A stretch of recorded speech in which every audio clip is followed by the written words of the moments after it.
ಸ್ನೇಹಿತರೆ ನಮಸ್ಕಾರ, ಹೇಗಿದ್ದೀರಿ? ದೇಶಾದ್ಯಂತ, ದೇಶ ಮಾತ್ರವಲ್ಲ ಇಡೀ ಜಗತ್ತಿನಾದ್ಯಂತ ಒಂದು ವಿಚಾರ ಈಗ ಬಹಳ ಚರ್ಚಿತವಾಗ್ತಾ ಇದೆ, ಜೊತೆಗೆ ಸಖತ್ ಟ್ರೆಂಡಿಂಗ್ನಲ್ಲಿದೆ. CJP, cockroach Janata party. ನೀವೆಲ್ಲರೂ ಯಾರು ಸೋಷಿಯಲ್ ಮೀಡಿಯಾ ಯೂಸ್ ಮಾಡ್ತಾ ಇದ್ದೀರಿ, ಸ್ಪೆಷಲಿ ಇನ್ಸ್ಟಾಗ್ರಾಮ್, ಫೇಸ್ಬುಕ್, ಎಕ್ಸ್ ಯಾರು ಯೂಸ್ ಮಾಡ್ತಾ ಇದ್ದೀರಿ ಅವರಿಗೆ ಇದರ ತಿಳುವಳಿಕೆ ಇದ್ದೇ ಇರುತ್ತೆ. ಕಳೆದ ಒಂದು ವಾರದಿಂದ CJP ಸಖತ್ ಟ್ರೆಂಡಿಂಗ್ನಲ್ಲಿದೆ. ಒಂದು ಯುವ ಜನತೆಯನ್ನ ಒಂದು ರೀತಿಯಲ್ಲಿ ಬಡಿದೆಬ್ಬಿಸಿದೆ ಅನ್ನುವಂಥ ನಿಟ್ಟಿನ ಆಯಾಮದಲ್ಲಿ ಈ ಪ್ಲ್ಯಾಟ್ಫಾರ್ಮ್ ಸದ್ದು ಮಾಡ್ತಾ ಇದೆ. ಈಗ ಇದಕ್ಕೆ ಕಾರಣ ಆಗಿರೋದು ಬಹುತೇಕರಿಗೆ ತಿಳಿದಿದ್ದೇನೆ, ಅದನ್ನು ಮತ್ತೊಮ್ಮೆ ಹೇಳ್ತಾ ಇದ್ದೇನೆ. ನೀವೇನಾದರೂ ಫಸ್ಟ್ ಟೈಮ್ ನಮ್ಮನ್ನು ಸಬ್ಸ್ಕ್ರೈಬ್ ಮಾಡದೆ ಯೂಟ್ಯೂಬ್ನಲ್ಲಿ ನೋಡ್ತಾ ಇದ್ರೆ ಸಬ್ಸ್ಕ್ರೈಬ್ ಮಾಡ್ಕೊಳ್ಳಿ, ಹಾಗೆ ಇನ್ಸ್ಟಾಗ್ರಾಮ್, ಫೇಸ್ಬುಕ್ನಲ್ಲಿ ನಮ್ಮನ್ನು ಫಾಲೋ ಮಾಡ್ಕೊಂಡು ಸಹಕಾರ ಕೊಡಿ ಅಂತ ಹೇಳ್ತಾ, ವಾರದ ಹಿಂದೆ chief justice of India Suryakant ಅವರು ಮಾತನಾಡ್ತಾ ಈ ನಿರುದ್ಯೋಗಿ ಜನರೇನಿದ್ದಾರೆ ಅವ್ರನ್ನ ಕಾಕ್ರೋಚ್ ಜಿರಳೆಗಳಿಗೆ ಹೋಲಿಸ್ತಾರೆ. ಅಂದರೆ ಅದರ ನಂತರ ಅವರು ಯಾಕಾಗಿ ಆ ವಿಚಾರವನ್ನು ಹೇಳಿದೆ ಅನ್ನೋದನ್ನು ಹೇಳ್ತಾರೆ. ಅಂದರೆ ಉದ್ಯೋಗ ಇಲ್ಲದಂತಹ ಜನ ಬೇರೆ ಬೇರೆ ಪ್ಲಾಟ್ಫಾರ್ಮ್ಗಳಲ್ಲಿ ತಮ್ಮನ್ನು ತೊಡಗಿಸ್ಕೊಂಡು ಜಿರಳೆಗಳ ರೀತಿಯಲ್ಲಿ ಇರ್ತಾರೆ ಅನ್ನೋಂಥ ವಿಚಾರವನ್ನು ಹೇಳಿದರು. ಕೆಲವರು ಹೋರಾಟಗಾರರಾಗಿ ರೂಪುಗೊಳ್ತಾರೆ, ಮತ್ತು ಕೆಲವರು RTI ಕಾರ್ಯಕರ್ತರಾಗ್ತಾರೆ, ಕೆಲವರು ಮಾಧ್ಯಮಗಳಿಗೆ ಹೋಗ್ತಾರೆ, ಕೆಲವರು ಪಿಟಿಷನ್ಗಳನ್ನ ಹಾಕ್ತಾ ತಮ್ಮ ಸಮಯವನ್ನು ಕಳೀತಾ ಇದ್ದಾರೆ ಅನ್ನೋಂಥ ನಿಟ್ಟಿನಲ್ಲಿ ಮಾತಾಡ್ತಾರೆ. ಆರಂಭದಲ್ಲಿ ಇದು ಅಷ್ಟಾಗಿ ಸದ್ದು ಮಾಡೋದಿಲ್ಲ. ನಂತರದಲ್ಲಿ ಯಾವಾಗ ಒಂದು ಹಂತದಲ್ಲಿ ಇದು ಹೊರಗಡೆ ಜನರನ್ನು ತಲುಪುವ ವಿಚಾರ ದೊಡ್ಡ ಮಟ್ಟಿಗಿನ ಸಂಚಲನವನ್ನು ಸೃಷ್ಟಿ ಮಾಡುತ್ತೆ. ಕೆಲವೇ ದಿನದಲ್ಲಿ ಯಾರು ಕಾಕ್ರೋಚ್ ಅಂತ ಹೇಳಿದ್ರಲ್ಲ, ಅದೇ ಹೆಸರಿನಲ್ಲಿ ಪಕ್ಷವೊಂದನ್ನು ಸ್ಥಾಪನೆ ಮಾಡಲಾಗುತ್ತೆ. ಅಂದರೆ ರಾಜಕೀಯ ಪಕ್ಷವಾಗಿ ರಿಜಿಸ್ಟರ್ ಆಗಿರೋದಿಲ್ಲ, ಆದರೆ ಆ ಪ್ಲ್ಯಾಟ್ಫಾರ್ಮನ್ನು ಈ ಹೆಸರಿನಲ್ಲಿ ಸಿದ್ಧ ಮಾಡಿಕೊಳ್ತಾರೆ. ಕಾಕ್ರೋಚ್ ಜನತಾ ಪಾರ್ಟಿ, CJP ಅಂತ. ಸಿದ್ಧವಾದ ನಂತರದಲ್ಲಿ ಆದಂತಹ ಬೆಳವಣಿಗೆ, ವಿಶೇಷವಾಗಿ ಈ ಜೆನ್ಸಿ, ನಮ್ಮ ಈಗಿನ ತಲೆಮಾರಿನ ಯುವ ಜನತೆ ಏನಿದ್ದಾರೆ, ದೊಡ್ಡ ಮಟ್ಟಿಗಿನ ಬೆಂಬಲವನ್ನು ಈ ವೇದಿಕೆಗೆ ಕೊಡ್ತಾರೆ, ಈ ಪಕ್ಷಕ್ಕೆ ಕೊಡ್ತಾ ಇದ್ದಾರೆ. ಆರಂಭದಲ್ಲಿ ಬೆರಳೆಣಿಕೆ ಇದ್ದಂತಹ ಫಾಲೋವರ್ಗಳ ಸಂಖ್ಯೆ ಈಗ ನೋಡಿದಾಗ, ನಾನು ಬೆಳಗ್ಗೆ ನೋಡ್ತಾ ಇದ್ದಾಗ 11 ಮಿಲಿಯನ್ ಇತ್ತು, ಈಗ 14.5 ಮಿಲಿಯನ್ ಆಗಿದೆ. ಈಗ ಶೂಟ್ ಮಾಡುತ್ತಿರುವಂತಹ ಟೈಮಲ್ಲಿ, ಟೆಲಿಕಾಸ್ಟ್ ಆಗುವಂತಹ ಟೈಮ್ನಲ್ಲಿ ಇನ್ನು ಎಷ್ಟು ಹೆಚ್ಚಾಗಿರುತ್ತೋ ಗೊತ್ತಿಲ್ಲ. ಅಷ್ಟು ದೊಡ್ಡ ಮಟ್ಟಿಗಿನ ಬೆಂಬಲ ಈ ಪ್ಲ್ಯಾಟ್ಫಾರ್ಮ್ಗೆ ಸಿಗ್ತಾ ಇದೆ. ಅಂದರೆ ಜನ ಆಕ್ರೋಶ ಮಡುಗಟ್ಟಿ ಆ ಆಕ್ರೋಶವನ್ನು ಈ ಮೂಲಕ ವ್ಯಕ್ತಪಡಿಸ್ತಾ ಇದ್ದಾರೆ ಅನ್ನೋಂಥ ನಿಟ್ಟಿನಲ್ಲಿ ಕೂಡ ವಿಶ್ಲೇಷಣೆ ಆಗ್ತಾ ಇದೆ. ದೇಶದಲ್ಲಿ ನಿರುದ್ಯೋಗ ಸಮಸ್ಯೆ ಇವತ್ತು ನೆನ್ನೆ ಇದೆಲ್ಲ, ಬಹಳ ವರ್ಷಗಳಿಂದ ಇದು ಕಾಡ್ತಾ ಬರ್ತಾ ಇದೆ. ಅನೇಕ ಮಂದಿ ಉದ್ಯೋಗ ಶಿಕ್ಷಣವನ್ನು ಪೂರೈಸಿ, ಉನ್ನತ ವ್ಯಾಸಂಗವನ್ನು ಮಾಡಿ, ದೊಡ್ಡ ದೊಡ್ಡ ಕನಸುಗಳನ್ನ ಕಟ್ಟಿ, ಲಕ್ಷ ಕೋಟಿ ಹಣವನ್ನು ಖರ್ಚು ಮಾಡಿ ವಿದ್ಯಾಭ್ಯಾಸವನ್ನು ಪೂರೈಸಿರ್ತಾರೆ. ಕಡೆಗೊಮ್ಮೆ ಅದಕ್ಕೆ ಪೂರಕವಾದಂತಹ ಉದ್ಯೋಗ ಸಿಗದಿದ್ದಾಗ ನಿರಾಶರಾಗಿ ದಿನ ಕಳೀತಿರುವಂತಹ ಜನ ದೊಡ್ಡ ಪ್ರಮಾಣದಲ್ಲಿ ನಮ್ಮ ದೇಶದಲ್ಲಿದೆ. ಪ್ರತಿ ಬಾರಿ ರಾಜಕೀಯ ಪಕ್ಷಗಳು ಚುನಾವಣೆ ಬಂದಂತಹ ಸಂದರ್ಭದಲ್ಲಿ ತಮ್ಮ ಪ್ರಣಾಳಿಕೆಯಲ್ಲಿ ವಿಚಾರವನ್ನು ಸೇರಿಸ್ಕೊಳ್ತವೆ. ಉದ್ಯೋಗ ಪ್ರಮಾಣವನ್ನು ಹೆಚ್ಚಳ ಮಾಡೋದು, ಬೇರೆ ಬೇರೆ ಸೋರ್ಸ್ಗಳ ಮೂಲಕ ಉದ್ಯೋಗ ಸೃಷ್ಟಿ ಮಾಡುವಂತಹ ಮಾತನ್ನು ಆಡ್ತಾ ಇರುತ್ತೆ. ಸರ್ಕಾರಗಳು ಆ ನಿಟ್ಟಿನಲ್ಲಿ ಅಧಿಕಾರಕ್ಕೆ ಬಂದ ನಂತರವೂ ಕೂಡ ಪ್ರಯತ್ನ ಆಗುತ್ತೆ, ಆದರೆ ಸಂಪೂರ್ಣ ತೊಡೆದು ಹಾಕೋದಕ್ಕೆ ಈವರೆಗೆ ಸಾಧ್ಯ ಆಗಲಿಲ್ಲ. ಇದು ಕೇವಲ ನಮ್ಮ ದೇಶದ ಸಮಸ್ಯೆ ಅಂತಲ್ಲ, ವಿಶ್ವದ ಬಹುತೇಕ ರಾಷ್ಟ್ರಗಳಲ್ಲಿ ಈ ರೀತಿಯಾದಂಥ ಸಮಸ್ಯೆ ಇದೆ. ಉದ್ಯೋಗದ ಸಮಸ್ಯೆ, ಉತ್ತಮ ವ್ಯಾಸಂಗ ಮಾಡಿ ಉನ್ನತ ದರ್ಜೆಯಲ್ಲಿ ತೇರ್ಗಡೆಯಾಗಿ ಉದ್ಯೋಗ ಸಿಗದೆ ಪರಿತಪಿಸ್ತಿರುವಂತಹ ಅದೆಷ್ಟೋ ಮಂದಿ ಈಗಲೂ ಕೂಡ ಇದ್ದಾರೆ. ಆ ವಿಚಾರವನ್ನು ಇಟ್ಟುಕೊಂಡು ಯಾರು ನಿರುದ್ಯೋಗಿಗಳಾಗಿರ್ತಾರೆ, ಲೇಜಿ ಪೀಪಲ್, CJ ಉಲ್ಲೇಖ ಮಾಡಿದಾಗೆ ಲೇಜಿ ಪೀಪಲ್, ಕಾಕ್ರೋಚಸ್ ಅಂತ ಹೇಳಿದ್ರಲ್ಲ, ಅದೇ ಥೀಮನ್ನು ಇಟ್ಕೊಂಡು ಈ CJPಯನ್ನು ಪ್ಲ್ಯಾಟ್ಫಾರ್ಮನ್ನು ಸಿದ್ಧಪಡಿಸ್ಕೊಂಡಿರ್ತಾರೆ. 5 ಮ್ಯಾನಿಫೆಸ್ಟೋನ ಇವರು ಮಾಡ್ಕೊಂಡಿದ್ದಾರೆ. ಅದು ಏನೇನು ಅಂತ ನಾನು ಹೇಳ್ತಾ ಹೋಗ್ತೇನೆ. ಒಂದೊಂದು ಮೊದಲ ಅಂಶವೇ ಒಂದು ರೀತಿ ಫನ್ನಿಯಾಗಿದೆ, ಯಾಕಂತೇಳಿದ್ರೆ CJ ಅವರಿಂದಲೇ ಈ ವಿಚಾರ ಮುನ್ನೆಲೆಗೆ ಬಂದಿರೋ ಕಾರಣಕ್ಕಾಗಿ ಇವರ ಮೊದಲ manifesto, if the CJP comes in power, no chief justice shall be granted Rajya Sabha seats as a post retirement reward. ಅಂದರೆ CJ ರಿಟೈರ್ಡ್ ಆದ ನಂತರ ಅವರಿಗೆ ಗೌರವದ ಸ್ಥಾನವನ್ನು ಕೊಡುವ ನಿಟ್ಟಿನಲ್ಲಿ ರಾಜ್ಯಸಭಾ ಸ್ಥಾನವನ್ನು ಕೊಡಲಾಗ್ತಾ ಇರುತ್ತೆ. ಅದನ್ನು ನಮ್ಮ ಪಕ್ಷ ಅಧಿಕಾರಕ್ಕೆ ಬಂದರೆ ಅದು ಕೊಡೋದಿಲ್ಲ ಅನ್ನೋಂತಹ ವಿಚಾರ ಇದೆ. ಅದರ ಆಚೆಗೆ ಅನೇಕ ಅಂಶಗಳನ್ನು ಉಲ್ಲೇಖಿಸಿ ಅದನ್ನು ಕ್ರೋಢೀಕರಣ ಮಾಡಿ ಇನ್ನುಳಿದ ಪಾಯಿಂಟ್ಗಳನ್ನ ಮಾಡಿದ್ದಾರೆ. CEC shall be arrested under UAPA. ಮತ್ತೊಮ್ಮೆ ಈಗ ಸರ್ಕಾರಗಳು ಮಹಿಳೆಯರಿಗೆ 33% ಮೀಸಲಾತಿಯನ್ನು ಕೊಡಬೇಕು ಅಂತ ಉದ್ದೇಶ ಇದೆ. ಅದನ್ನು ನಾವು 50% ಅಷ್ಟು ರಿಸರ್ವೇಷನನ್ನು ನಮ್ಮ ಪಕ್ಷ ಅಧಿಕಾರಕ್ಕೆ ಬಂದರೆ ಕೊಡ್ತೇವೆ ಅಂತ. ಇನ್ನೊಂದು, ಎಲ್ಲ ಮಾಧ್ಯಮ ಸಂಸ್ಥೆಗಳು ಅಂಬಾನಿ ಮತ್ತು ಅದಾನಿ ಗ್ರೂಪ್ಗಳಿಂದ ವಿಮುಖ ಮಾಡ್ತೇವೆ ಅನ್ನೋಂಥ ವಿಚಾರ. ಒಂದು ವೇಳೆ ಅದರಲ್ಲಿ ಈ ತೊಡಗಿಸ್ಕೊಂಡ್ರೆ ಅವರ ಮಾಲೀಕತ್ವ ಇದೆ, ಅವ್ರ ಲೈಸೆನ್ಸನ್ನು ಕ್ಯಾನ್ಸಲ್ ಮಾಡ್ತೇವೆ ಅನ್ನೋಂಥ ಅಂಶ. ಇನ್ನೊಂದು, MLA MP ಜನಪ್ರತಿನಿಧಿಗಳು ಪಕ್ಷಾಂತರ ಮಾಡಿದ್ರೆ ಅವರು 20 ವರ್ಷಗಳ ಕಾಲ ಚುನಾವಣೆಗೆ ಸ್ಪರ್ಧಿಸುವಂತಿಲ್ಲ ಅನ್ನುವಂತಹ ಕಾನೂನನ್ನು ತರ್ತೇವೆ ಅನ್ನುವಂಥ ವಿಚಾರ. ಈ 5 ಮ್ಯಾನಿಫೆಸ್ಟೋ ಇದೆ. ಜಿರಳೆಯ ಚಿತ್ರವನ್ನೇ ಇಟ್ಟುಕೊಂಡು ಲೋಗೋವನ್ನು ಕೂಡ ಮಾಡಿಕೊಂಡಿದ್ದಾರೆ. ಜೊತೆಗೆ ಮೆಂಬರ್ಶಿಪ್ಗಾಗಿ ವೆಬ್ಸೈಟನ್ನು ಕೂಡ ಓಪನ್ ಮಾಡಿದ್ದಾರೆ. ಅದರಲ್ಲಿ ನೀವು ಅವರ ಇನ್ಸ್ಟಾಗ್ರಾಮ್ ಅಕೌಂಟಿಗೆ ಹೋದರೆ ಅಲ್ಲಿ ಬಯೋದಲ್ಲೇ ಅವರ ಕಾಕ್ರೋಚ್ ಜನತಾ ಪಾರ್ಟಿ .org ಅಂತ ಇದೆ. ಇಲ್ಲಿಗೆ ಕ್ಲಿಕ್ ಮಾಡಿದ್ರೆ ಇದು ಕಾಕ್ರೋಚ್ ಜನತಾ ಪಾರ್ಟಿ 14.5 ಮಿಲಿಯನ್. ಇನ್ನೊಂದು ಗಮನಿಸಬೇಕು, 60 ಪೋಸ್ಟ್, ನಾನು ಬೆಳಗ್ಗೆ ನೋಡಿದಾಗ 52 ಪೋಸ್ಟ್ ಇತ್ತು, ಈಗ 60 ಪೋಸ್ಟ್ ಆಗಿದೆ. 60 ಪೋಸ್ಟ್ ಹಾಕಿ ಅಲ್ಲಿ ಆಲ್ಮೋಸ್ಟ್ ಎಲ್ಲವೂ ಕೂಡ ಮಿಲಿಯನ್ ವ್ಯೂಸ್ ಕಂಡಿರುವಂತಹ ಪೋಸ್ಟ್ಗಳೇ ಇರೋದು. ಇತ್ತೀಚಿನ ದಿನಗಳಲ್ಲಿ ಸಾವಿರಾರು ಪೋಸ್ಟ್ಗಳು ಹಾಕಿ 1000 ಫಾಲೋವರ್ಸ್ ಬರಬೇಕು ಅಂತ ಹೇಳಿದ್ರು ದೊಡ್ಡ ಮಟ್ಟಿಗಿನ ಪ್ರಯತ್ನ ಪಡಬೇಕಾಗುತ್ತೆ, ಆದರೂ ಕೂಡ ಆಗೋದಿಲ್ಲ. ಆದರೆ ಒಂದು ಕಾಕ್ರೋಚ್ ಇಷ್ಟರ ಮಟ್ಟಿಗೆ ಒಂದು ಬದಲಾವಣೆಯನ್ನು ತಂದು ಹಾಕಿದೆ ನೋಡಿ. ಎಲ್ಲವೂ ಕೂಡ ಕೆಲ ಹೊತ್ತಿನ ಮುಂಚೆ ಹಾಕಿದಂತಹ ಪೋಸ್ಟ್ 32.6 ಮಿಲಿಯನ್ ವ್ಯೂಸ್ ಆಗಿದೆ. ಎಷ್ಟೊತ್ತಿಗೆ ಹಾಕಿದ್ದು? 9 ಗಂಟೆಗೆ ಮುಂಚೆ ಹಾಕಿದಂತಹ ಪೋಸ್ಟ್ ಇದು. ಇಲ್ಲೇ ಹೋದರೆ ಕಾಕ್ರೋಚ್ ಜನತಾ ಪಾರ್ಟಿ .org ಅಂತ ಇರುತ್ತೆ. ಅಲ್ಲಿ ಹೋಗಿ ಮೆಂಬರ್ಶಿಪ್ಗೆ ಸದಸ್ಯರಾಗಲಿಕ್ಕೆ ಅವಕಾಶ ಇದೆ. ಈ ಪಕ್ಷದ ಸದಸ್ಯರಾಗಿ ನೀವು ಆಗ್ಬೋದು. ನಾನು ಜಸ್ಟ್ ಚೆಕ್ ಮಾಡ್ತಾ ಇರೋದಷ್ಟೇ, ಬಹಳ ಟೈಮ್ ತಗೊಳ್ತಾ ಇದೆ. ಚೆಕ್ ಸಿಸ್ಟಮಲ್ಲೂ ನೋಡ್ತಾ ಇದ್ದೀನಿ. ಅಲ್ಲಿ ಹೋದಾಗೆ ಜಾಯಿನ್ ಪಾರ್ಟಿ ಅನ್ನೋಂಥ ಒಂದು ಆಪ್ಷನ್ ಸಿಗುತ್ತೆ. ಅಲ್ಲಿ ಹೋಗಿ ನಮ್ಮ ಹೆಸರನ್ನು ಕೊಡಬೇಕು. ಅಲ್ಲಿ ಎಲ್ಲ unemployed, lazy, chronically online, can rent, professionally, ನಮಗೆ ಏನೇನು ಅರ್ಹತೆ ಬೇಕು ಅಂತ. ಒಂದು, ನೀವು ಅನ್ಎಂಪ್ಲಾಯ್ಡ್ ಆಗಿರಬೇಕು, ಲೇಜಿ ಆಗಿರಬೇಕು, ಮಿನಿಮಮ್ 11 ಗಂಟೆ ಕಾಲ ಆನ್ಲೈನಲ್ಲಿ ನಿಮ್ಮ ಟೈಮ್ ಸ್ಪೆಂಡ್ ಮಾಡೋರು ಆಗಿರಬೇಕು. ಎಲ್ಲ ವಿಚಾರಗಳನ್ನ ಹಾಕ್ಕೊಂಡಿದ್ದಾರೆ. ಇಲ್ಲಿ ಮೊಬೈಲಿ ಈಗ ಓಪನ್ ಆಯಿತು. ಇಲ್ಲಿ ಹೋದಾಗೆ ಜಾಯಿನ್ ದಿ ಪಾರ್ಟಿ ಅಂತ, ಈ ಜಾಯಿನ್ ದಿ ಪಾರ್ಟಿ ಕೊಟ್ಟಾಗ ಇಲ್ಲಿ ನಿಮಗೆ ಆಪ್ಷನ್ ಸಿಗುತ್ತೆ.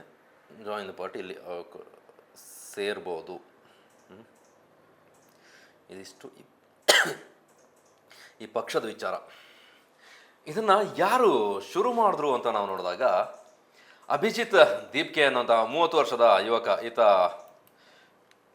ಹೊರದೇಶದಲ್ಲಿ ಇದ್ಕೊಂಡು ಈ ಪ್ಲ್ಯಾಟ್ಫಾರ್ಮನ್ನು ಸೆಟ್ ಮಾಡಿರುವಂಥದ್ದು. ಇಲ್ಲಿ ಭಾರತ ಮೂಲದವನು ಆಗಿದ್ರೂ ಕೂಡ ಇರೋದು ವಿದೇಶದಲ್ಲಿ. ಅಲ್ಲಿ ಇದ್ಕೊಂಡು ಈ ಪ್ಲ್ಯಾಟ್ಫಾರ್ಮನ್ನು ಸೆಟ್ ಮಾಡಿ ದೊಡ್ಡ ಸಂಚಲನಕ್ಕೆ ಕಾರಣರಾಗಿದೆ. 30 ವರ್ಷದ ಈ ಅಭಿಜಿತ್ ದೀಪ್ಕೆ ಬೋಸ್ಟನ್ ಯೂನಿವರ್ಸಿಟಿಯಲ್ಲಿ ಸ್ಟಡಿ ಮಾಡ್ತಾ ಇದ್ದಾರೆ ಅನ್ನೋದು ವಿಚಾರ ಇದೆ. 2020-23 ಅವಧಿಯಲ್ಲಿ ಆಮ್ ಆದ್ಮಿ ಪಕ್ಷಕ್ಕೆ ಅವರ ಸೋಷಿಯಲ್ ಮೀಡಿಯಾ ಟೀಮ್ನಲ್ಲಿ ಇದ್ಕೊಂಡು ವಾಲಂಟ್ರಿಯಾಗಿ ಕೆಲಸ ಮಾಡಿದ್ದಾರೆ ಅನ್ನೋಂಥ ವಿಚಾರ ಕೂಡ ರಾಷ್ಟ್ರೀಯ ಮಾಧ್ಯಮಗಳು ವರದಿ ಮಾಡಿದ್ದಾವೆ. ಎಕ್ಸ್ನಲ್ಲೂ ಕೂಡ ಇದೆ. ಕೆಲ ಸಮಯದ ಹಿಂದಿನ ಒಂದು ಪೋಸ್ಟನ್ನು ನೋಡಿದೆ, ಇವರ ಪ್ಲ್ಯಾಟ್ಫಾರ್ಮ್ಗಳನ್ನು ಹ್ಯಾಕ್ ಮಾಡುವಂತಹ ಪ್ರಯತ್ನ ಆಗ್ತಿದೆ. ಕೆಲವು ಕಡೆ ಬ್ಯಾನನ್ನು ಕೂಡ ಮಾಡ್ತಾ ಇದ್ದಾರೆ ಅಂತ. ಗೊತ್ತಿಲ್ಲ ಎಷ್ಟು ನಿಜವೋ, ಇದರ ಅಸಲಿಯತ್ತು ಏನು ಅಂತ. ಅವರೇ ಬಂದು ಹೇಳ್ಕೊಂಡಿರುವಂತಹ ವಿಚಾರ. ನಮ್ಮ ಬೇರೆ ಬೇರೆ ಪ್ಲ್ಯಾಟ್ಫಾರ್ಮ್ಗಳಿಂದವೆ, ಅವುಗಳನ್ನು ಹ್ಯಾಕ್ ಮಾಡ್ತಾ ಇದ್ದಾರೆ, ಜೊತೆಗೆ ಬ್ಯಾನ್ ಮಾಡುವಂತಹ ಪ್ರಯತ್ನ ಆಗ್ತಾ ಇದೆ ಅಂತ. ಈಗ ಸದ್ಯಕ್ಕೆ ಇಷ್ಟು ಫಾಲೋವರ್ ಆಗಿದೆ. ನಮ್ಮ ಈ ಆಡಳಿತ ವ್ಯವಸ್ಥೆ ಮನಸ್ಸು ಮಾಡಿದರೆ ಏನು ಬೇಕಾದ್ರೂ ಮಾಡುತ್ತೆ. ಅನೇಕ ಪ್ಲ್ಯಾಟ್ಫಾರ್ಮ್ಗಳನ್ನು ಈ ಹಿಂದೆ ಬ್ಯಾನ್ ಮಾಡಿದ್ದನ್ನು ನಾವು ಗಮನಿಸಿದ್ದೇವೆ. ಈ ವಿಚಾರದಲ್ಲಿ ಏನಾಗುತ್ತೆ ಅನ್ನೋದು ಗೊತ್ತಿಲ್ಲ. ಆದರೆ ಜೆನ್ ಝಿ, ಈಗ ಗಂಭೀರವಾಗಿ ಬರೋಣ. ಇಷ್ಟೊತ್ತು ಇದರ ಬಗ್ಗೆ ಮಾತಾಡಿದೆ. ಅಭಿಜಿತ್ ದೀಪ್ಕೆ ಇದೊಂದು ವೇದಿಕೆಯನ್ನು ಸೆಟ್ ಮಾಡಿದ್ದಾರೆ. ಇದು ಕೇವಲ ನಾವು ನೋಡಿ ಸುಮ್ಮನಾಗುವಂತಹ ವಿಚಾರನ? ಹೌದು ಅಂತ ಕೆಲವರು ಹೇಳ್ಬೋದು, ಆದರೆ ಅಷ್ಟು ಸುಲಭದಲ್ಲ. ಯಾಕೆಂತಂದರೆ ನಮ್ಮ ಈ ಸಮಾಜ ಕ್ಷಣ ಕ್ಷಣಕ್ಕೆ ಬದಲಾಗ್ತಾ ಇರುತ್ತೆ. ನಮ್ಮ ಹಿಂದೆ ಇದ್ದಂತಹ ವೇದಿಕೆಗಳಿಗೂ ಈಗ ಇರುವಂತಹ ವೇದಿಕೆಗಳಿಗೂ ಬಹಳ ವ್ಯತ್ಯಾಸ. ಹಿಂದೆ ಆದರೆ ಪ್ರತಿಯೊಂದಕ್ಕೂ ಕೂಡ ಮಾಧ್ಯಮಗಳು ಅಥವಾ ಬೇರೆ ಬೇರೆ ಪ್ಲ್ಯಾಟ್ಫಾರ್ಮ್ಗಳು ನಾವು ಅವಲಂಬನೆ ಆಗಬೇಕಾಗಿತ್ತು. ಒಂದು ಸಂಘಟನೆ ಕಟ್ಟಿ ಅವುಗಳನ್ನು ಪ್ರಚಾರಕ್ಕೆ ತರಬೇಕು, ಅಥವಾ ಏನಾದರೂ ಒಂದು ಬದಲಾವಣೆ, ಕ್ರಾಂತಿ ಮಾಡಬೇಕು ಅಂತ ಹೇಳಿದ್ರೆ ಹೋರಾಟ, ದೊಡ್ಡ ಮಟ್ಟಿಗಿನ ಹೋರಾಟ ಆಗಬೇಕಾಗಿತ್ತು. ಆದರೆ ಈಗ ಸೋಷಿಯಲ್ ಮೀಡಿಯಾದಲ್ಲೇ ಕ್ರಾಂತಿಯನ್ನು ಮಾಡೋದಕ್ಕೆ ಸಾಧ್ಯ ಇದೆ ಅನ್ನೋದಕ್ಕೆ ನೈಜ ನಿದರ್ಶನ. ವರ್ಷದ ಹಿಂದೆ ನಾವು ನೇಪಾಳದ ಚಿತ್ರಣವನ್ನು ಕಲ್ಪಿಸಿಕೊಳ್ಳೋಣ. ಅಲ್ಲಿ ಅರಾಜಕತೆ ಸೃಷ್ಟಿಯಾಗಿರುತ್ತೆ. ಅಲ್ಲಿನ ವ್ಯವಸ್ಥೆಯ ವಿರುದ್ಧ, ಭ್ರಷ್ಟಾಚಾರದ ವಿರುದ್ಧ ಯುವ ಜನತೆ ದೊಡ್ಡ ಮಟ್ಟದಲ್ಲಿ ಸಿಡಿದೇಳ್ತಾರೆ. ಆ ಸಂದರ್ಭದಲ್ಲಿ ಅಲ್ಲಿನ ಸರ್ಕಾರ ಯುವಕರನ್ನ ನಿಯಂತ್ರಣ ಮಾಡೋದಕ್ಕೆ, ಆ ಸಂದರ್ಭದಲ್ಲಿ ಯುವಕರು ಸೋಷಿಯಲ್ ಮೀಡಿಯಾದಲ್ಲೇ ತಮ್ಮ ಆಕ್ರೋಶವನ್ನು ಹೆಚ್ಚಾಗಿ ವ್ಯಕ್ತಪಡಿಸ್ತಾ ಇದ್ದಿದ್ದು. ಬೇರೆ ಬೇರೆ ಪ್ಲ್ಯಾಟ್ಫಾರ್ಮ್ಗಳು, ಫೇಸ್ಬುಕ್, ಇನ್ಸ್ಟಾಗ್ರಾಮ್, ವಾಟ್ಸಪ್ಗಳ ಮೂಲಕ ಅಲ್ಲಿ ಜನ ವಿಚಾರಗಳನ್ನ ಶೇರ್ ಮಾಡ್ಕೊಳ್ತಾ ಇದ್ರು. ತಮ್ಮ ಅನಿಸಿಕೆ, ಅಭಿಪ್ರಾಯಗಳನ್ನ ಮುಕ್ತವಾಗಿ ಹಂಚಿಕೊಳ್ತಾ ಇದ್ದರು. ಆದರೂ ವ್ಯವಸ್ಥೆಯ ವಿರುದ್ಧ ಆಕ್ರೋಶದ ಕಾರಣಕ್ಕಾಗಿ ಆಗ ಸರ್ಕಾರ ಸೋಷಿಯಲ್ ಮೀಡಿಯಾ ಪ್ಲ್ಯಾಟ್ಫಾರ್ಮ್ಗಳನ್ನ ಬ್ಯಾನ್ ಮಾಡುತ್ತೆ. ಆದರೆ ಯುವ ಜನತೆ, ಈಗಿನ ಜನ್ರೇಷನ್ ಬುದ್ಧಿವಂತರಿದ್ದಾರೆ. UPN ಅನ್ನು ಬಳಸಿ ಮತ್ತೆ ಅವರು ತಂತ್ರಜ್ಞಾನವನ್ನು ಬಳಕೆ ಮಾಡಿಕೊಂಡು ತಮ್ಮ ಕೆಲಸವನ್ನು ಮುಂದುವರಿಸಿರ್ತಾರೆ. ನಂತರ ಚುನಾವಣೆ ಬರುತ್ತೆ. ಎಲ್ಲ ಲೆಕ್ಕಾಚಾರ, ರಾಜಕೀಯ ಲೆಕ್ಕಾಚಾರ ಒಂದು ಕಡೆ ಒಂಥರ ಆದರೆ ಅಲ್ಲಿ ಆಗಿದ್ದೇ ಬೇರೆ. ರ್ಯಾಪರ್ ಆಗಿದ್ದವರು, ಮೇಯರ್ ಆಗಿದ್ದಂತಹ ವ್ಯಕ್ತಿ ಬಾಲೆನ್ ಶಾ ಅನ್ನುವಂತಹ ತರುಣ ಆ ದೇಶದ ಪ್ರಧಾನಿ ಆಗುವವರೆಗೆ ಅಲ್ಲಿನ ರಾಜಕೀಯ ಚಿತ್ರಣ ಕಂಪ್ಲೀಟ್ ಚೇಂಜ್ ಆಗಿರುತ್ತೆ. ಇದಕ್ಕೆ ಕಾರಣ ಆಗಿದ್ದು ಅಲ್ಲಿನ ಆಡಳಿತ ವ್ಯವಸ್ಥೆ, ಜೊತೆಗೆ ಜೆನ್ಜಿ ಯುವ ಸಮೂಹ. ಇದು ಯುವ ಸಮೂಹ ಮನಸ್ಸು ಮಾಡಿದ್ರೆ ಹೇಗೆ ಬೇಕಾದರೂ ಮಾಡ್ಬೋದು ಅನ್ನೋದನ್ನು ತೋರಿಸಿಕೊಟ್ಟಂತಹ ಇತ್ತೀಚಿನ ನೈಜ ನಿದರ್ಶನಗಳಲ್ಲಿ ಒಂದು. ಅನೇಕ ನಿದರ್ಶನಗಳು ಇದ್ದಾವೆ. ನಾವು ಹೇಳ್ತಾ ಹೋದರೆ ಸುಮಾರು ವಿಚಾರಗಳನ್ನ ಹೇಳ್ಬೋದು. ಆದರೆ ದೊಡ್ಡ ಮಟ್ಟಿಗಿನ ಒಂದು ಆಡಳಿತ ವ್ಯವಸ್ಥೆಯನ್ನೇ, ಒಂದು ದೇಶದ ಆಡಳಿತ ಚಿತ್ರಣವನ್ನೇ ಬದಲು ಮಾಡುವಲ್ಲಿ ಈಗಿನ ತಲೆಮಾರು ತಮ್ಮನ್ನು ತೊಡಗಿಸಿಕೊಂಡು ಆ ನಿಟ್ಟಿನಲ್ಲಿ ತಮ್ಮ ಮನಸ್ಸನ್ನು ಕೇಂದ್ರೀಕರಿಸಿ ಕೆಲಸ ಮಾಡ್ತು. ಅದು ಮತವಾಗಿ ಪರಿವರ್ತನೆ ಆಯಿತು. ಅಲ್ಲಿ ಕಂಪ್ಲೀಟ್ ಆಡಳಿತ ವ್ಯವಸ್ಥೆಯೇ ಚೇಂಜ್ ಆಯಿತು. ಒಬ್ಬ ರ್ಯಾಪರ್ ಆಗಿದ್ದಂತಹ ಕಲಾವಿದ ದೇಶದ ಪ್ರಧಾನಿ ಆಗ್ತಾನೆ. ಇದು ಸಾಧ್ಯವಾಗಿದ್ದು ಈಗಿನ ಜನರೇಷನ್ನಿಂದ. ಹಾಗಾಗಿ ಕಾಕ್ರೋಚ್ ಜನತಾ ಪಾರ್ಟಿ ಇದನ್ನು ಯಾರೂ ಕೇವಲವಾಗಿ ಕಾಣುವಂತೆ ಇಲ್ಲ. ಯಾಕೆಂದರೆ ದೊಡ್ಡ ಗಂಭೀರ ಸಮಸ್ಯೆಯನ್ನು ಇಟ್ಟುಕೊಂಡು ಬಂದಂತಹ ಈ CJP ಮುಂದಕ್ಕೆ ಚುನಾವಣೆಯಲ್ಲಿ ಸ್ಪರ್ಧಿಸೋದಿಲ್ಲ ಅಂತ ಹೇಳ್ತಾ ಇದೆ. ಗೊತ್ತಿಲ್ಲ, ಕಾಲ ಬದಲಾಗ್ತಾ ಇದ್ದಾಗೆ, ಸಮಯ ಹೋಗ್ತಾ ಇದ್ದಾಗೆ, ಅಲ್ಲಿ ಈ ಸಂಘಟನೆಯಲ್ಲಿ ತೊಡಗಿಸ್ಕೊಂಡವರು ಜನ ಬೆಂಬಲ ಹೆಚ್ಚಾಗ್ತಾ ಇದ್ದಾಗೆ ಮನಸ್ಥಿತಿ ಚೇಂಜ್ ಆದರೂ ಆಗ್ಬೋದು. ಚುನಾವಣಾ ರಾಜಕೀಯಕ್ಕೆ ಬಂದರೂ ಬರ್ಬೋದು. ರಾಜಕೀಯ ಪಕ್ಷ ಮಾಡಿಕೊಂಡೇ ಬರಬೇಕು ಅಂತಿಲ್ಲ. ಸ್ವತಂತ್ರವಾಗಿ ಸ್ಪರ್ಧಿಸ್ತಾ ರಾಜಕೀಯದಲ್ಲಿ ತೊಡಗಿಸ್ಕೊಳ್ಬೋದು. ಎಲ್ಲ ಮೊದಲು ನಾವು ಯೋಚನೆ ಮಾಡಬೇಕಾಗುತ್ತೆ. ಈಗೇನೋ ಸೋಷಿಯಲ್ ಮೀಡಿಯಾ ಟ್ರೆಂಡಲ್ಲಿದೆ, ಆ ನಿಟ್ಟಿನಲ್ಲಿ ಸಾಗುತ್ತೆ. ನಂತರ ಒಂದು ಹಂತಕ್ಕೆ ಹೋದ ನಂತರ ವಾಪಸ್ ಎಲ್ಲ ಅವರವ್ರ ಕೆಲಸದಲ್ಲಿ ಬ್ಯುಸಿ ಆಗ್ತಾರೆ ಅಂತ ನಾವು ಅಂದ್ಕೊಂಡ್ರೂ ಕೂಡ ಅಷ್ಟು ಸುಲಭದಲ್ಲ. ಆ ನಿಟ್ಟಿನಲ್ಲಿ ಈಗ ಸಹಜವಾಗಿ ರಾಜಕೀಯ ಪಕ್ಷಗಳು ಕೂಡ ತಲೆಗೆಡಿಸ್ಕೊಂಡಿರ್ತವೆ. ಇನ್ನೊಂದು ಆಯಾಮದಲ್ಲಿ ಇದು ಚರ್ಚೆ ಆಗ್ತಾ ಇದೆ. ಇದು ಆ್ಯಂಟಿ BJP ವಿರೋಧಿಸಿ ಆ ನಿಟ್ಟಿನಲ್ಲಿ ಜನರ ಮನಸ್ಥಿತಿಯನ್ನು ಸೆಟ್ ಮಾಡೋದಕ್ಕಾಗಿ ಈ CJPಯನ್ನು ಬಳಸ್ಕೊಳ್ಳಲಾಗ್ತಾ ಇದೆ ಅನ್ನುವಂಥದ್ದು. ಇದರ ಹಿಂದೆ ಅನೇಕರು BJP ವಿರೋಧಿಗಳು ಕೆಲಸ ಮಾಡ್ತಿದ್ದಾರೆ ಅನ್ನುವಂತಹ ವಿಚಾರ ಕೂಡ ಚರ್ಚೆಯಲ್ಲಿದೆ. ತಳ್ಳಿ ಹಾಕುವಾಗಿಲ್ಲ. ಯಾಕೆಂತ ಹೇಳಿದ್ರೆ ಇದರಲ್ಲಿ ಅವರು CJPಯ ಪೋಸ್ಟ್ಗಳನ್ನ ನಾವು ನೋಡ್ತಾ ಇದ್ದಾಗೆ BJPಯನ್ನು ವಿರೋಧಿಸಿ ಬಂದಂತಹ ಪೋಸ್ಟ್ಗಳು ಕೂಡ ಅವುಗಳಲ್ಲಿ ಇದರಲ್ಲಿ ನಮಗೆ ಕಾಣೋದಕ್ಕೆ ಸಿಗುತ್ತೆ. ನಾನು ಬೆಳಗ್ಗೆ ನೋಡ್ತಾ ಇದ್ದೆ. ಇನ್ನೊಂದು ದೊಡ್ಡ ದೊಡ್ಡ ಸೆಲೆಬ್ರಿಟಿಗಳು, ಖ್ಯಾತನಾಮರುಗಳು ಕೂಡ ಈ ಪೇಜನ್ನು ಫಾಲೋ ಮಾಡ್ತಾ ಇದ್ದಾರೆ.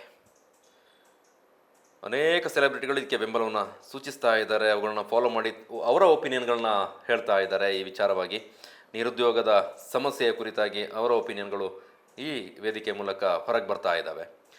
ನನಗೆ ಇದನ್ನು ನೋಡಿದಾಗ ಅನಿಸೋದು, ದಶಕದ ಹಿಂದೆ ಅಣ್ಣಾ ಹಜಾರೆ ಒಂದು ಆಂದೋಲನವನ್ನು ಮಾಡಿದರು. ಆ ಸಂದರ್ಭದಲ್ಲಿ ದೊಡ್ಡ ಮಟ್ಟಿಗಿನ ಜನ ಬೆಂಬಲ ಅವರ ಆಂದೋಲನಕ್ಕೆ ಸಿಕ್ಕಿತ್ತು. ಅದರ ಫಲವಾಗಿ ಆಮ್ ಆದ್ಮಿ ಪಾರ್ಟಿ ಕೂಡ ರೂಪುಗೊಂಡಿತ್ತು. ನಂತರದ ರಾಜಕೀಯ ಸ್ಥಿತ್ಯಂತರಗಳು ಏನೆಲ್ಲ ಆಯಿತು ಅನ್ನೋದನ್ನು ನಾವು ನೋಡಿದ್ದೇವೆ. ಇದು ಕೂಡ ಆ ನಿಟ್ಟಿನಲ್ಲಿ ಆಗುತ್ತಾ ಅನ್ನುವಂಥ ವಿಚಾರ ಕೂಡ ಚರ್ಚೆಯಲ್ಲಿದೆ. ಚರ್ಚೆ ಮಾಡೋದಕ್ಕೇನು ಬೇರೆ ಬೇರೆ ಆಯಾಮದಲ್ಲಿ ಚರ್ಚೆ ಮಾಡ್ತಾರೆ ಜನ. ಒಂದು ವಿಚಾರ ಇದ್ದರೆ ಅದನ್ನು ಪಾಸಿಟಿವ್ ಆ್ಯಂಗಲ್ನಲ್ಲೂ, ನೆಗೆಟಿವ್ ಆ್ಯಂಗಲ್ನಲ್ಲೂ, ನ್ಯೂಟ್ರಲ್ ಆ್ಯಂಗಲ್ನಲ್ಲೂ ಬೇರೆ ಬೇರೆ ಆ್ಯಂಗಲ್ನಲ್ಲಿ ಚರ್ಚೆ ಮಾಡ್ತಾರೆ. ಚರ್ಚೆ ಮಾಡ್ತೇವೆ. ಅದು ಚರ್ಚೆ ಆಗಬೇಕು ಕೂಡ. ಚರ್ಚೆ ಆದಷ್ಟು ವಿಚಾರಗಳು ಹೊರಗೆ ಬರೋದಕ್ಕೆ ಸಾಧ್ಯ ಆಗುತ್ತೆ. ಆದರೆ ನಾವೊಂದು ವಿಚಾರ ಗಮನಿಸಬೇಕು. ಈವನ್ ಕೊಡಗಿನ ವಿಚಾರ ಆಗಿರ್ಬೋದು, ನಾವು ಬೇರೆ ವಿಚಾರ ಹೊರಗಿದ್ದುಕೊಂಡು ನಾವು ಇಲ್ಲಿನ ವಿಚಾರವನ್ನು ಕಮೆಂಟ್ ಮಾಡೋದು ಅಥವಾ ನಾವು ಅದಕ್ಕೆ ಈ ಹೋರಾಟವನ್ನು ಸೆಟ್ ಮಾಡೋದು ಸುಲಭ. ಆದರೆ ಇಲ್ಲಿದ್ದುಕೊಂಡು ಅದನ್ನು ನೋಡುವ ಆಯಾಮ ಕೂಡ ಬೇರೆ ರೀತಿಯಲ್ಲಿರುತ್ತೆ. ನಾವು ಪರ್ಟಿಕ್ಯುಲರ್ ಕೊಡಗಿನ ವಿಚಾರವನ್ನೇ ಹೇಳ್ತೇನೆ. ಕೊಡಗಿನ ಅನೇಕ ಸಮಸ್ಯೆಗಳ ಬಗ್ಗೆ ಹೊರಗಿದ್ದುಕೊಂಡು ಅನೇಕರು ಕಮೆಂಟ್ ಆಗ್ತಾಯಿದ್ರು, ಪೋಸ್ಟ್ ಆಗ್ತಾಯಿದ್ರು. ಬೇರೆ ಬೇರೆ ರೀತಿಯಾದಂತಹ ಈ ಪೋಸ್ಟ್ಗಳು ಬರ್ತಾಯಿದ್ವು ಸೋಷಿಯಲ್ ಮೀಡಿಯಾದಲ್ಲಿ. ಎಷ್ಟು ದಿನ ಮುಂದುವರಿತದು? ಅವರೆಲ್ಲ ಬ್ಯುಸಿ ಆದಾಗ ಅವರ ಕೆಲಸ ಅವರ ಕಮಿಟ್ಮೆಂಟ್ ಅಂತ ಹೋದಾಗ ಕೊನೆಗೆ ಆ ವಿಚಾರವನ್ನು ಬದಿಗಿಟ್ಟು ಮುಂದೆ ಹೋಗ್ತಾರೆ. ಈ ವಿಚಾರ ಈಗ ದೊಡ್ಡ ಸಂಚಲನ. ನಾವು ಬೇರೆ ಪಕ್ಷಗಳ ಅಕೌಂಟ್ ಹೇಗಿದೆ ಅಂತ ನೋಡೋಣ. ಇಲ್ಲಿ ನೋಡಿ, ನರೇಂದ್ರ ಮೋದಿ ಅವರ ಅಕೌಂಟಿಗೆ 101 ಮಿಲಿಯನ್ ಫಾಲೋವರ್ಸ್ ಇದ್ದಾರೆ. ಬಿ ಜೆ ಪಿದು ನೋಡುವ, ಬಿ ಜೆ ಪಿ ಅವರ ಇನ್ಸ್ಟಾಗ್ರಾಮ್ ಅಕೌಂಟಿಗೆ 8.8 ಮಿಲಿಯನ್. ಇಂಡಿಯನ್ ನ್ಯಾಷನಲ್ ಕಾಂಗ್ರೆಸ್ ಅಧಿಕೃತ ಅಕೌಂಟ್ 13.3 ಮಿಲಿಯನ್. ಆ್ಯಕ್ಚುಲಿ ಈ ಇನ್ಸ್ಟಾಗ್ರಾಮ್ನಲ್ಲಿ ಬಿ ಜೆ ಪಿಯವರಿಗಿಂತ ಕಾಂಗ್ರೆಸ್ನವರು ಫಾಸ್ಟ್ ಇದ್ದಾರೆ ಅನಿಸುತ್ತೆ. ಸೋಷಿಯಲ್ ಮೀಡಿಯಾ ಪೋಸ್ಟ್ ಇತ್ಯಾದಿ ಬಳಸೋದ್ರಲ್ಲಿ ಬಿ ಜೆ ಪಿ ಎತ್ತಿದ ಕೈ ಅಂತ ಹೇಳ್ತಾ ಇದ್ರು. ಆದರೆ ಅವರ ಫಾಲೋವರ್ಸ್ 8 ಮಿಲಿಯನ್ ಇದ್ದರೆ ಇವ್ರದ್ದು 13.3 ಮಿಲಿಯನ್ ಅಧಿಕೃತ ಅಕೌಂಟದ್ದು. ನೋಡು, ಸೋಮಾರಿಗಳು ಯಾವುದೇ ವಿಚಾರಕ್ಕೆ ಆಗೋದಿಲ್ಲ, ಯಾವುದೇ ಕೆಲಸಕ್ಕೆ ಆಗೋದಿಲ್ಲ ಅಂತ ಆಯಾಮದಲ್ಲಿ ಮಾತು ಬಂತು. ಆದರೆ ಈ ವಿಚಾರದಲ್ಲಿ ಎಲ್ಲ ಕಡೆ ಚರ್ಚೆ ಆಗುವ ರೀತಿಯಲ್ಲಿ ಆಗ್ತಾ ಇದೆ. ಮುಂದಕ್ಕೆ ಯಾವ ದಿಕ್ಕಿನಲ್ಲಿ ಸಾಗುತ್ತೆ, ರಾಜಕೀಯ ಆಯಾಮದಲ್ಲಿ ಹೇಗೆ ಇವುಗಳ ಮುಂದಿನ ನಡೆ ಇರುತ್ತೆ, ರಾಜಕೀಯ ಪಕ್ಷಗಳು ಹೇಗೆ ಈ ಪ್ಲ್ಯಾಟ್ಫಾರ್ಮನ್ನು ಸ್ವೀಕಾರ ಮಾಡ್ತವೆ, ಕಾಂಪಿಟೇಟರ್ ಆಗಿ ಮುಂದುವರಿಯುತ್ತಾ ಗೊತ್ತಿಲ್ಲ. ಈಗ ವಿಡಂಬನೆ ವ್ಯಂಗ್ಯ ಮಾಡೋದಕ್ಕೆ, ಆ ಹೇಳಿಕೆಗೆ ತಮ್ಮ ಆಕ್ರೋಶ ಪ್ರತಿರೋಧವನ್ನು ತೋರಿಸೋದಕ್ಕಾಗಿ ಸೋಷಿಯಲ್ ಮೀಡಿಯಾದಲ್ಲಿ ಜನ CJPಯನ್ನು ಬಳಸ್ಕೊಳ್ತಾ ಇದ್ದಾರೆ. ಈ ಜಿರಳೆ ಎಲ್ಲಿ ಹೋಗಿ, ನಾವು ಜಿರಳೆಗಳಂದರೆ ನಾವು ಅದನ್ನು ಅಟ್ಯಾಕ್ ಮಾಡೋಕ್ಕೆ ಹೋದರೆ ಅದು ಎಲ್ಲಾದರೂ ಒಂದು ಮೂಲೆಯಲ್ಲಿ ನುಸುಕೊಂಡು ಬಚಾವಾಗುತ್ತೆ. ಈಗ ಕಾಕ್ರೋಚ್ ಜನತಾ ಪಾರ್ಟಿ ವೇದಿಕೆಯನ್ನಂತೂ ಸಿದ್ಧಪಡಿಸ್ಕೊಂಡಿದ್ದಾರೆ. ಅವುಗಳ ಸರ್ವೈವ ಯಾವ ರೀತಿ ಆಗುತ್ತೆ, ಆ ಪಾರ್ಟಿಯ ಈ ವೇದಿಕೆಯ ರಕ್ಷಣೆ ಅಥವಾ ಮುಂದಿನ ದಿನಗಳಲ್ಲಿ ಅವಳ ಬೆಳವಣಿಗೆ ಹೇಗಾಗುತ್ತೆ, ಈ ಗಂಟೆಗೆ ಮಿಲಿಯನ್ ಫಾಲೋವರ್ಸ್ ಬರ್ತಾ ಇದ್ದಾರಲ್ಲ, ಅದು ಎಲ್ಲಿಗೆ ಸಾಗಿ ಎಲ್ಲಿಗೆ ಅಂತ್ಯದಲ್ಲಿ ನಿಲ್ಲುತ್ತೆ. ಜೊತೆಗೆ ನಾನು ಆಗಲೇ ಹೇಳಿದಾಗೆ ಹ್ಯಾಕ್ ಮಾಡುವಂತಹ, ಬ್ಯಾನ್ ಮಾಡುವಂತಹ ಪ್ರಕ್ರಿಯೆ ಕೂಡ ಆಗ್ತಾ ಇದೆ ಅನ್ನೋಂಥ ಮಾತು ಬರ್ತಾ ಇದೆ. ಇದನ್ನು ಕೂಡ ನಾವು ತಳ್ಳಿ ಹಾಕುವ ಹಾಗೆ ಇಲ್ಲ. ನೋಡುವ ಹೇಗೆ ಆಡಳಿತ ವ್ಯವಸ್ಥೆ ಅಥವಾ ನಮ್ಮ ಜನಸಮೂಹ ಇವುಗಳನ್ನ ಸ್ವೀಕಾರ ಮಾಡ್ತಾರೆ, ಎತ್ತ ಸಾಗುತ್ತೆ ಅನ್ನೋದು ಗೊತ್ತಾಗುತ್ತೆ. ಈ ಸದ್ಯಕ್ಕೆ ಈಗ ಟ್ರೆಂಡಿಂಗ್ನಲ್ಲಿ ಇದೆ. ಅಭಿಜಿತ್ ದೀಪ್ಗೆ ಈಗ ಅಂತಾರಾಷ್ಟ್ರೀಯ ಮಟ್ಟದಲ್ಲಿ ಬಹುಚರ್ಚಿತ ವ್ಯಕ್ತಿಯಾಗಿ ಕಾಣಿಸ್ಕೊಳ್ತಾ ಇದ್ದಾರೆ. 30 ವರ್ಷದ ಈ ವ್ಯಕ್ತಿಯ ಈ ಒಂದು ಪ್ಲ್ಯಾಟ್ಫಾರ್ಮ್ ಸಿದ್ಧಪಡಿಸಿ ಮಾಡಿದಂತಹ ಕಾರ್ಯ ಏನಿದೆ, ಎಲ್ಲರನ್ನ ಒಂದು ರೀತಿಯಲ್ಲಿ ನಿದ್ದೆಲಿದ್ದವ್ರನ್ನ ಎಬ್ಬಿಸಿದ ರೀತಿ ಆಗಿದೆ. ಮುಂದಕ್ಕೆ ಏನಾಗುತ್ತೆ ನೋಡೋಣ. ನೀವೇನಾದರೂ ಫಸ್ಟ್ ಟೈಮ್ ನಮ್ಮನ್ನು ಸಬ್ಸ್ಕ್ರೈಬ್ ಮಾಡದೆ ಯೂಟ್ಯೂಬ್ನಲ್ಲಿ ನೋಡ್ತಾ ಇದ್ರೆ ಸಬ್ಸ್ಕ್ರೈಬ್ ಮಾಡ್ಕೊಳ್ಳಿ. ಹಾಗೆ ಇನ್ಸ್ಟಾಗ್ರಾಮ್, ಫೇಸ್ಬುಕ್ನಲ್ಲಿ ನಮ್ಮನ್ನು ಫಾಲೋ ಮಾಡ್ಕೊಂಡು ಸಹಕಾರ ಕೊಡಿ ಅಂತ ಹೇಳ್ತಾ ಇವತ್ತಿನ ಕಂಟೆಂಟನ್ನು ಮುಗಿಸ್ತಾ ಇದ್ದೇನೆ. ಇಷ್ಟೊತ್ತು ನೋಡೋದಕ್ಕಾಗಿ ನಿಮ್ಮೆಲ್ಲರಿಗೂ ಥ್ಯಾಂಕ್ ಯು ವೆರಿ ಮಚ್. ಮತ್ತೆ ಸಿಗೋಣ ಮತ್ತೊಂದು ವಿಚಾರದ ಜೊತೆಗೆ. ಮುಂದೆ ನಿಮ್ಮ ಎದುರಿಗೆ ಬರ್ತೇನೆ. ಎಲ್ಲರೂ ಕ್ಷೇಮವಾಗಿರಿ. ನಮಸ್ಕಾರ. ಕಾಕ್ರೋಚಿಗೆ ಸೇರ್ತೀರಾ ಬಿಡ್ತೀರಾ ನಿಮಗೆ ಬಿಟ್ಟಿದ್ದು. ನೀವು ಕಾಕ್ರೋಚ್ ಹೌದೋ ಅಲ್ವೋ ನಿಮಗೂ ಬಿಟ್ಟಿದ್ದು. ನಾನು ಹೇಳೋದಿಲ್ಲ. ಒಂದು ಜಿರಳೆಯ ವಿಚಾರ ಇಷ್ಟೆಲ್ಲ ಮಾತಾಡೋ ಹಾಗೆ ಮಾಡ್ತು. Happy day.